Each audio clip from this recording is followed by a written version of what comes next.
end of this year, I posted on Facebook my story for the first time. A lot of people know it, but not a lot of people do. Sorry.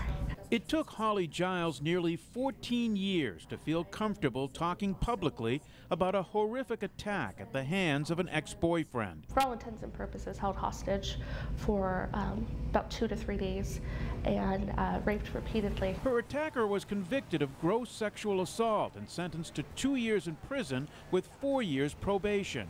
When he was released, she was never notified. He could have lived 5 minutes down the road or 5 hours away, and I would have never known. So that was very traumatizing. Marsy's law would allow victims to be part of the criminal justice process, making sure they are informed of all proceedings in their case, including when a perpetrator is released or if a plea deal is being negotiated. The biggest hurdle for supporters is convincing state lawmakers and voters to change the state constitution to allow that. The founders of our state constitution here put in place a process to make it difficult to amend the Constitution, rightfully so. But we're confident. When the bill first surfaced last year, the Maine Chiefs of Police Association opposed it over concerns it would bog down the system and where money to implement it would come from.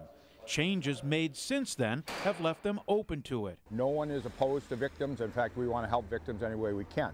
But we want to make sure that we're supporting the right thing. The Chiefs want to see the final wording before taking a stance. There's no question where Holly Giles stands.